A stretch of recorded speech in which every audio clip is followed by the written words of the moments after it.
Hello বন্ধুরা, welcome back to my channel. চলে এসেছি আবারও একটি নতুন ভিডিও নিয়ে। তো আজকের আমি যেখানে থাকি অর্থাৎ বীরভূম জেলার রাজগ্রাম বলে একটি ছোট্ট জায়গায়, সেই জায়গার একটি পার্ক হয়েছে, সেটা জেনে চলে আসলাম। তো এই পার্কটিতে আমরা এর আগেও গিয়েছিলাম, তখন সবে পার্কটি শুরু করা হয়েছিল কাজ। তো এখন কমপ্লিট হয়ে গেছে, তো আবারও যাচ্ছি আর তোমাদের সেই মজার মজার অভিজ্ঞতা তোমাদেরকে জানাবো। আর অবশ্যই ভিডিওটি শেষ পর্যন্ত দেখতে থাকো। আর যারা যারা রাজগ্রাম থেকে আছো বা রাজগ্রামের আশেপাশে অর্থাৎ নলহাটি, রামপুরহাট কিংবা পাকুড়ের থেকে আছো, তারা অবশ্যই কমেন্ট করে জানিও। আর কারা কারা আমার সাথে দেখা করতে চাইছো তারাও অবশ্যই জানিও। আর বন্ধুরা, তোমাদেরকে অনেক অনেক ধন্যবাদ আমার এরকমভাবে পাশে থাকার জন্য। আশা করছি তোমরা ভবিষ্যতেও আমার পাশে থাকবে। আর তোমরা যারা নতুন আছো, নতুন আমার ভিডিও দেখছো, তারা অবশ্যই চ্যানেলটি সাবস্ক্রাইব করে রেখো, যাতে আরও ভালো ভালো ভিডিও তোমাদেরকে উপহার দিতে পারি। লাইক করে দিও, কমেন্ট করে দিও, শেয়ার করে দিও। বন্ধুরা, আমি যেহেতু নদিয়া থেকে আছি, তাই আমাদের নদিয়ার পরিবেশ আর এই পরিবেশটা সত্যি অন্যরকম। তাই আমার ভীষণই ভালো লেগেছে এখানে এসে দেখতে পাচ্ছি কাজু বাগানের পুরো গোটা অনেকটা জায়গা জুড়ে অনেকটা কয়েকশো বিঘা নিয়ে জমি। এই জমি আমি কিন্তু এর আগে কখনো দেখিনি। এই বীরভূমে এসে এখানকার পরিবেশের অভিজ্ঞতা হয়েছে, তো দারুণ লাগে আমার এখানে এসে আমি অনেক কিছু নতুন নতুন কথা জানতে পারলাম, বুঝতে পারলাম, পরিবেশ সম্পর্কে বুঝতে পারলাম, মানুষদের সম্পর্কে জানতে পারলাম, মানুষদের জীবনযাত্রা সম্পর্কে জানতে পারলাম। আর বন্ধুরা, এই যে সামনে এই যে জিনিসটা আছে, এটা পাথর খাদান বা এটা পুরোটাই হলো গিয়ে লাল মাটি, অর্থাৎ বীরভূম মানে লাল মাটি, সেটা তো আমরা জানি। এখানে পুরো লাল মাটির মানে ল্যাটেরাইট মৃত্তিকা যে মাটি, আমি এর আগে কখনো দেখিনি বীরভূমে আর আসে কখনো দেখিনি আমি। আর এগুলো দেখে তো আমার ভীষণই ভালো লেগেছে, ভীষণই রোমাঞ্চকর ছিল। আর এখানকার বন জঙ্গল, সোনাঝুরি গাছ, বিভিন্ন গাছ, অন্যরকম পরিবেশ, সত্যি অন্যরকম এবং অন্যরকম অনুভূতি, যেটা আমি প্রকাশ করতে পারছি না যে কতটা আমার ভালো লেগেছিল। আর এই যে গর্তগুলি রয়েছে, এগুলো সম্পর্কে তো আমার কোনো ধারণাই নেই, তাই আমি টোটোওয়ালাকে বললাম যে এগুলো ঠিক কেন বা কি।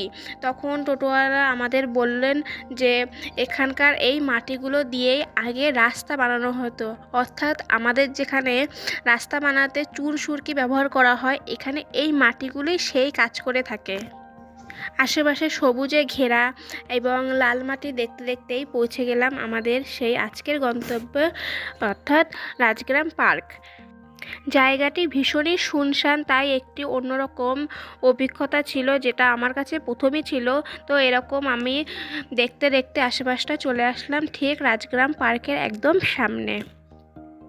তো আমরা এরকম আশেপাশের পরিবেশটা দেখতে দেখতে একদম পার্কের সামনে চলে আসলাম। আর পার্কটির এখন ভেতরে ঢুকবো, ভেতরে ঢোকার অভিজ্ঞতা এবং আমার কিছু কথা শেয়ার করব। আর ভেতরটা কি সুন্দর বানানো হয়েছে সেগুলো তোমাদেরকে দেখাবো। তো অন্যান্য পার্কের মতন এই পার্কে এন্ট্রি ফি লাগছে না, সুতরাং তোমরা এমনি ঘুরে আসতে পারো। আর এখানে আমরা গিয়েছিলাম প্রায় 3:30 4টার সময়, সেই সময় ভীষণ ভিড় ছিল, মোটামুটি ভালোই ভিড় ছিল, সবাই একের পর এক আসছিল। আর এখানে অনেকগুলো গাছও রয়েছে। আর এই গাছগুলো আমরা যখন এর আগে এসেছিলাম তখন অনেক ছোট ছোট ছিল, এখন অনেকটা বেড়ে গেছে আর সুন্দর করে কাটিং করার ফলে সুন্দর লাগছে। এই পার্কটি বিশাল এলাকা জুড়ে, মানে অনেকটা এলাকা জুড়ে রয়েছে, তাই তোমরা আসলে অনেকটা সময় কাটাতে পারবে। এরকম ঘুরে ঘুরে দেখতে গেলে কিন্তু অনেকটা সময় লেগে যাবে। আবার সেই আগের মতন সেই লাল মাটি দিয়ে দেখতে পাচ্ছি এগুলো। আর বন্ধুরা, এখানকার সমভূমি নয়, এটা হলো অসমতল। আমাদের ওখানে যেমন সমভূমি, এখানে সমভূমি নয়, অসমতল, এবড়ো খেবড়ো এরকম রাস্তা বা জায়গা। চারপাশটা দেখতে দেখতে এরপরে একটু সামনে এগিয়ে দেখতে পেলাম যে একটা বিশালাকার জলাশয় বানানো হয়েছে। এই জলাশয়ের বোটিংয়ের ব্যবস্থা রয়েছে, তো আমরা অবশ্যই বোটিংয়ে উঠব। ততক্ষণে তোমরা দেখতে থাকো আর অবশ্যই জানিও ভিডিওগুলো কেমন লাগছে। এখানে হাঁটার জন্য বা নিচে নামার জন্য সিঁড়ি তৈরি করা হয়েছে। আমরা এখন এই সিঁড়ি বেয়ে থেকেই নিচে নেমে চলে যাব বাকিটা দেখতে এবং বোটিং করতে। আবারও সেই লাল মাটির পাথর যাই বলো না কেন, এটা একটু ভালো করে দেখে নিয়ে তারপরে সামনে দেখো কি সুন্দর পাথরকে বিভিন্ন রং করে বিভিন্ন রকম কালার করে সুন্দরভাবে কি সুন্দর বানানো হয়েছে। এখানে অনেকগুলো জায়গা বানানো হয়েছে যেখানে তোমরা ছবি তুলতে পারবে, ছবিগুলো ভালো আসবে। আর আশেপাশের পরিবেশটা সত্যি সুন্দর লাগছে। তো আমিও সবার মতন এখানে চলে আসলাম ছবি তুলতে। তো আমি বসে পড়লাম আর আমার ক্যামেরা করে দিচ্ছে আমার বর। এখানে কিছুক্ষণ ছবি টবি তোলার পরে আমি চলে গেলাম বোটিং করতে। এখানে দুজন লোক আছে বোটিংয়ের।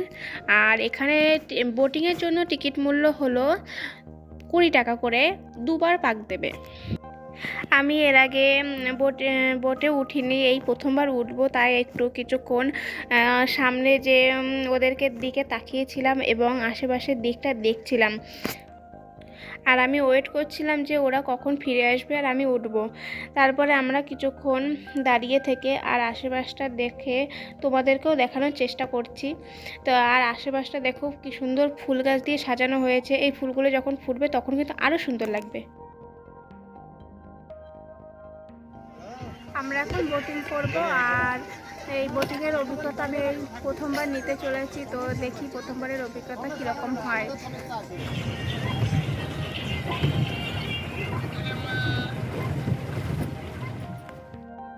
আমি অনেকটাই খুশি ছিলাম, কারণ যেহেতু এখানে ট্রেন চলাচল একদমই বন্ধ হয়ে গেছে। এখন যদিও 2-1টা ট্রেন চলছে আর অনেক দিন ধরে ঘুরতে যাওয়া হয়নি, তাই এখানে ঘুরতে এসে ভীষণই ভালো লাগছে।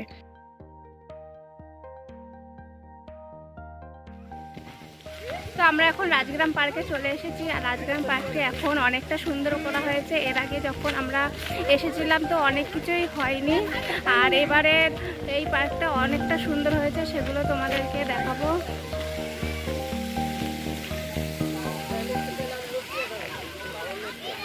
তো এইগুলো নতুন করেছে, এর আগে ছিল না।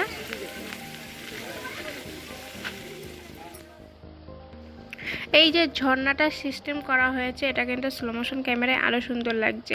আর এই ঝর্ণাটা এর আগেও এই রকমভাবে ঝর্ণা দেখেছি আমি পাকুড়ে সিধুকানু পার্কে।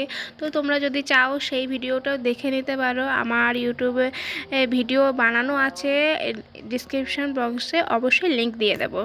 বন্ধুরা, আর একটা কথা জানিয়ে দিই যে বীরভূমের ঘোরার জায়গা রয়েছে প্রচুর, আর আমিও অনেকগুলো জায়গায় ঘুরেছি। আর আমার ইউটিউব চ্যানেলে সবগুলো ভিডিওই রয়েছে, তো তোমরা একটু অবশ্যই দেখে নিও।